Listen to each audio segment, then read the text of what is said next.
Shwmai, croeso, hello and welcome to episode 85 of the Bluebirds Nest. Off the back of, without a shadow of a doubt, the most successful domestic week and season in club history. And to help me try and digest all that has happened over these last few days, delighted to have the man who has led the Bluebirds back into Europe yet again. I'm going to call you Sir Tony Pennock. You are, you're still smiling. It's been a week or so of celebrations. You must be so proud of everything that's taken place recently. Yeah, the season has been fantastic. Really, the boys have been brilliant from day one, and to finish third and then to not only win last Sunday, but the performance we put in as well. I thought the boys were fantastic on the day and thoroughly deserved the win. We'll come on to everything, but an almighty battle in Pembrokeshire, a magnificent team victory in a tense battle. I could be easily describing Team Bluebirds Nest victory at the Haverfordwest Golf Day last week, but I am, of course, talking about that playoff final victory, which I said when I spoke to Becky a week or so ago, the biggest home fixture in the club history, and it did live up to the hype. A capacity crowd in Pembrokeshire sunshine, many of who were entering the ground already smiling that day following Saturday's outcome. The development team were obviously up in Wrexham in their national final. Incredible success. A shame that the fixture had to be played on the eve of our first team playoff final, but in true development team fashion, overcame the challenge up against TNS, securing their history-making treble. So before we get into the playoff recaps, your thoughts on what Kerry, Gareth and the boys have achieved this year? It's remarkable, really. Boys winning the league last season was a fantastic achievement. We know how tough it is. That there's some really good teams, some strong teams in the league. And then, first of all, winning the Welsh Cup first time, getting to the final, and it was a great performance that day. Carnarvon was a really tough test, and boys were hanging on in the end. But to win that first and foremost, then it was tough for us with the playoffs being 4 weeks after our last game. But for the 19s to play their last game the week before Cardiff Met played their game, they had to wait a week to see if Met could overcome them on goal difference. So that was tense then. And then again, they had to wait for their final. But to go all the way up north and beat TNS, a group who were full time all together, training every day of the week, I guess. 2-0 down after 10 minutes, you think the worst then, but the boys have shown great determination all season, and they're a talented bunch. A lot of them have trained well. Most of them have trained with us through the season, and when they come in and train with us, their attitude's fantastic. And Kerry, Gareth, and Bats, and everybody else at the academy has done a fantastic job, and not only this year but over the years to produce the players we've got and the boys we've got in the first team as it stands. It just shows what talent there is in Pembrokeshire. Yeah, they were all there celebrating, and on Sunday rightfully had their moment in front of the crowd during the halftime break, lifting the silverware in front of the Scorio cameras themselves. And Kerry was with an interview by Sean David, and we obviously joined them then in celebrations later on after coming out on top. So let's do the build-up of our own big fixture, the build-up to the final, the month break from competitive action. A lot's been made of this, and we did actually try and play a fixture of our own, but the weather got the better of us, didn't it? Yeah, lots of people, I think, they saw it as a big negative, and I had lots saying to me, how are we going to do? What are you going to do if it's 4 weeks off and you haven't played? Are they going to be match fit? Are they going to be this? And we give the boys a bit of time off in that first week after the TNS game, and then so the last 3 weeks, the boys were fantastic in training. They were bang at it, really. We had to keep them motivated and find different things to do and try and keep their spirits up, because it was a long break, really, from a competitive game. Yeah, unfortunately, we had the Trevelyan game called off. You couldn't write it, really, if things could have gone wrong. Yeah. But I suppose on the other side of it, we had the facility at Trevelyan that we could use, and that night the boys were excellent. They applied themselves in training in difficult conditions, and because it was still raining, still thunder and lightning flying about, and we just got on with it. And I suppose that just sums the boys up. They have just got on with things this year. We had a tough start, back-to-back away games in North Wales, and winning both of those. And we really started, I think they started to look around the dressing room, look at who was in the room, and think, yeah, we can do something to this season. And they've done it. They've backed each other. We don't shout about it. We just get on with our jobs. And 15 clean sheets in 32 games. 33 if you count the final. You know, it's a great achievement. 26 goals against, or 27. And you know, we all want to win games 2-3-0 and score lots of goals, but you know, my previous 2 seasons we haven't kept that many clean sheets, and it's something we've always said, that if you keep a clean sheet, you've always got a good chance of winning the game, and we've certainly done that this year. It'll take a few 1-0s along the way, because you know, at the end of the day, it's 3 points on the board, and that's what's got us in the position we found ourselves. And once we got knocked out of the Welsh Cup against Llanelli, which was the biggest disappointment of the season, really. You know, we knew third place was our focus. We knew what third place gave us. If TNS had won the cup and the league, you know, it was a home final. And if we'd got offered that back in August, you know, we would have snapped your hands off for a 1-game final at home, in front of a sellout. And it was like, you know, we couldn't have asked for more. And the performance the boys put in, you know, I just felt that there was an intensity to them in training leading into the game, that, you know, the fact that we hadn't played didn't make a difference, because we know how well the boys train week in, week out. Yeah, and I think it's when people were making it an issue almost, the fact that they hadn't played. And, you know, the hot weather, for those that don't know, the hot weather we had, I was in shorts and T-shirt on the team bus, heading to Trevelyan, ready to, you know, fair play to them for agreeing it. They just finished their season. They had their cup final up in mid-Wales, I think it was. But the heavens opened about 5 miles away from Trevelyan, and the pitch got waterlogged. So I saw them train that night, and you're right, they were bang at it then. And I could see this isn't, you know, if anything, it helped them, the fact that they'd had a break from competitive fixtures. But even in the change room beforehand in the final, they looked really focused and fully prepared of the task ahead. And yet, you said the performance of the day, I would go as far as saying it's probably the best performance, all-round performance of the season. Yeah.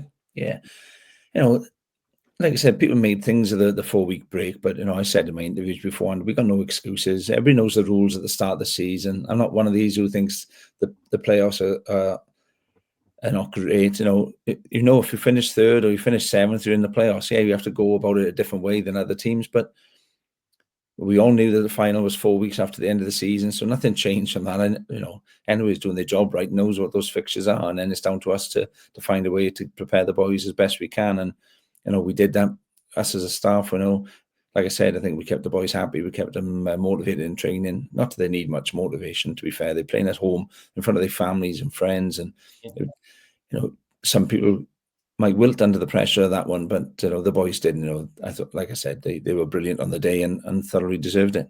Tremendous day. And I think on reflection, I think it probably went under the radar a bit on the telly. I've watched it back, but post-match, I think there was a real level of respect between the two teams.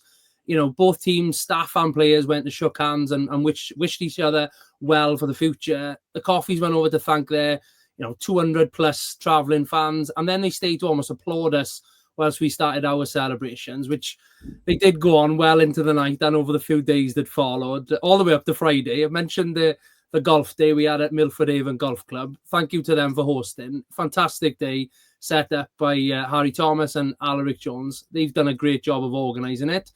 Even saw it in the sunshine and quite a bit of decent golf. Not fully everyone playing to their best, but because the drinks are flowing, of course.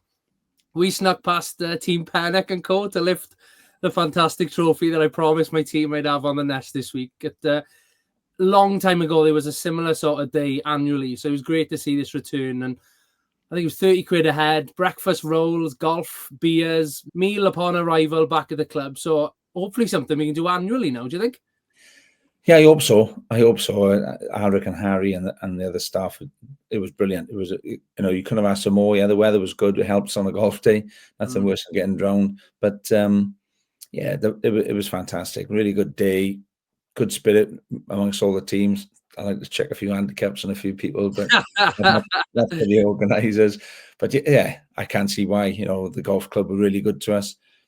First time I played there, great course. I was aching a bit the next day, mind you, some of those climbs up and down, but all in all, a fantastic day, and it just topped off the week before, really. Just going back on Carnarvon, yeah, Carnarvon have had a brilliant season. They've had a 50-week season. We know what that's like, and we're gonna have another one now coming next year. Getting through a round as well, beating Cliftonville, and then they got better as the season went on. Whereas last year for us, the season was too long for us. Last year we we lost a lot of players through injuries, and we couldn't sustain it like Carnarvon have, and Carnarvon were flying as they come into that final.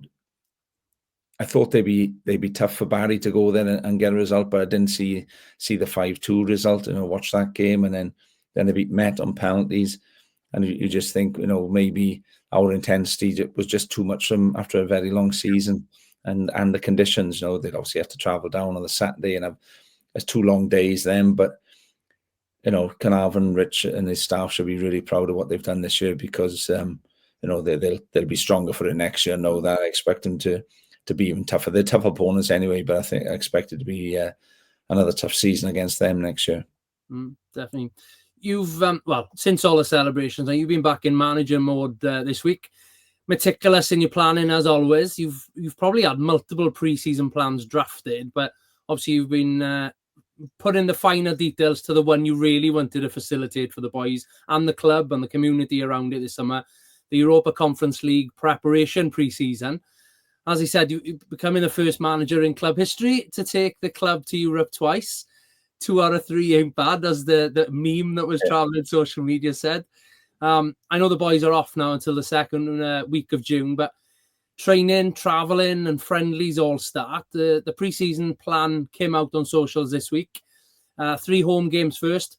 I think it's Baglan Dragons, Penryn Coch and Ynys Gerwyn, followed by a really exciting trip to Northern Irish League champions Linfield at Windsor Park.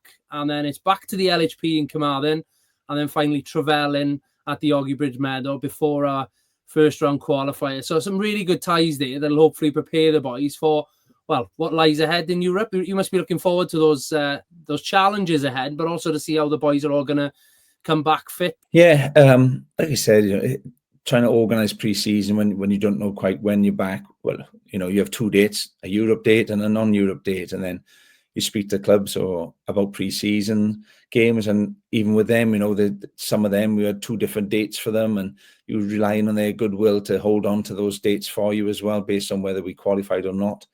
And then the Linfield one really was we had Larne was going to be our game. I've kept in touch with Larne since we played them 2 years ago, but then unfortunately the dates didn't work out based on our first round of the Europa Conference. So I got hold of David Healy via Grant McCann, and they were brilliant. That he'd replied to me within minutes, and then we had a chat. And then the following week, once we'd qualified, and they confirmed it with us, back last week, and then we just had to wait for a few bits and pieces to be confirmed before we put it on the socials this week. But yeah, for the lads to go and play Linfield, they've been a top team in Ireland for many years. It's a tough division. We know how tough it is, and obviously Larne getting in the group stage of the Conference League this year. They finished second, and Linfield, I think it's Linfield's first title for 3 seasons. But for the boys to be able to play against full-time opposition and at Windsor Park as well, it's a fantastic national stadium for Northern Ireland. It's something that the boys will never forget. And for us to have that opportunity to go out and booked a training venue today at another ground in Belfast on the Friday. It's huge preparation for us. We know how big the Larne trip was. Obviously the Dylan Rees injury in Larne was a big blow to us, and for 18 months really. Yeah. But I know how pleased the boys are now we've announced who it is, and it'll be a great weekend for everybody, whoever travels with us, and it's massive preparation for the staff as well as the players to get into that routine of traveling, training, playing games. And we'll probably end up going a bit further than Belfast in the qualifying stage. You never know, it might be Belfast again, but it's huge for us in our preparation, and it's something that I was keen on organising. We've teased a big announcement on socials for this week's Nest episode, an exclusive reveal that I've been hoping for all season. Many people have, to be fair. So excited to announce that the club documentary series, You Can Have It All, will be returning for a 4th series, covering everything that's going to unfold this summer. Obviously, looking back at that, season 1, a relegation battle. Season 2 was the playoff win. Europe 2023 in season 3. So hopefully lots more to celebrate with what's to come for season 4. That's certainly going to keep me busy over the next few months. Starting in a couple of weeks in Switzerland, There's a group of us representing the club heading to Geneva in mid-June. Not Jamaica, as Owain Tudor-Jones thought you said in another interview. For the draw at UEFA headquarters. It was a brilliant trip last time. I can't wait to go. I'm sure it's going to be the same again this year. Yeah. I thought, no, I'll let Rob concentrate on that. But as soon as that playoffs won, I'm like, no, I'm definitely going back. It's not often you get to go to UEFA headquarters. So yeah, we had a great trip the last time, and I'm sure it'll be no different this time. But just to go there and experience it all is something I'm looking forward to again. And when you hear your name getting called out in the draw, it's like pinch yourself moment, especially when you see some of the other clubs around who go there every year. You know, for us, it's still brand new. It's something like that. You know, yeah, we've only done twice in 3 years, and third time now in 20 years for the club. But you know, we said after the game on Sunday that, you know, it can't be something that is only every now and then. You know, but at the same time, we know how difficult it is to get there. But when you work as hard as we have this year, you know, it's nice to get your rewards for it. And every single person at the club, connected to the club, deserves the opportunity to have a good experience in Europe again. And yeah, it'll start in a couple of weeks in Geneva. Yeah, you mentioned the clubs that are there every year and are certainly going to be there on the day. Vast range of countries as well on the map. Anybody you've got your eye on? Is there any country or club you would really fancy? No, I've been asked this before. It's impossible, isn't it? Until we get that group of 5 on the Tuesday morning, then it's one of those 5. Then you can look really and think, oh, yeah, I wouldn't mind going there. It's always nice to go to different places, you know. North Macedonia was an unbelievable trip, and then to go to the Faroe Islands. No disrespect, 2 places that were never on my bucket list, but Fair. Yeah. two totally different experiences, but you know, places that you know, I'll remember fondly. Maybe not the dressing rooms and the situation half time and Islands. My ankle's still hurting. I'm trying to kick that ball in. But yeah, whoever we get, you know, we're not going to be seeded, so we know it's going to be tough whoever we face, and we just got to relish that opportunity when it comes and grab it with both hands and do everything possible, which we're doing now as a club. You know, we're in the middle of lots of meetings with our travel partners and the FAW today about certain aspects, and you know, I'm excited about the playing at Parc y Scarlets. It's Cardiff City were fantastic when we played there, and the memories will never go. But the opportunity to play at Parc y Scarlets closer for the people of Pembrokeshire, you know, I think it makes big sense for everybody to do that. And you know, I'm really looking forward to playing there. We used to play out 21s matches there when I was head of academy at Swansea, and I know what a fantastic stadium it is. So really looking forward to that experience, and so should the boys. Yeah, definitely. I know everyone at the club is already working really hard to put on a show, as you said, at Parc y Scarlets for our home game. Hopefully multiple home games, you know, for not just supporters, but the family feel, the community feel, everything that's been sort of driven since coming back at the Augie Bridge Meadow, we're trying to do again. So watch this space with things like that. But yeah, 45 minutes from the Pembrokeshire border, I think it is, Parc y Scarlets, just pretty much off the M4. Well, less than half the distance to the Cardiff City Stadium. We took, I think it was 1,500 and 2,200 roughly to Cardiff 2 years ago. So hopefully we can see even more people come and support us internationally then. Yeah, that's the hope. You know, I want to give more people access to the game, and that certainly does for people of Pembrokeshire. You know, we had a lot of neutrals come to Cardiff, and that's understandable. You know, people, it's easier to get to the capital. But in terms of the people from Pembrokeshire who are with us week in, week out, and they have been since we've been back at the Augie Bridge Meadow, it's important that we got somewhere closer for them this time, and you know, that's the closest ground to us that can facilitate a European game. And you know, it would have been dull of us not to speak to him. You know, we did speak to him last time. It was just one of those things couldn't be arranged in time. But you know, we held conversation with them really early this time, and they've been really helpful in what we're doing, and we're looking forward to building a good relationship with them. Excellent. Yeah, really excited for what lies ahead with everything to come here. Listen, thank you again for your time. I know you're busy sorting everything off field and preparing for the boys to come back into training. as you said there, hopefully Pembrokeshire supports us. I'm sure all of Pembrokeshire are right behind you, and supporters across Wales and the wider world are behind you and the boys again this summer. I can't wait to be behind the lens filming everything that unfolds, the bad and everything else around it. But good luck. I'll see you very soon for it all to begin, and fingers crossed that Bluebirds in Europe is the Roy the Rover story once again. I'm looking forward to meeting Mike Capage again. Yeah, we'll definitely catch up with Mike in Geneva, no doubt. I'm sure we will. Cheers, Don. Thank you.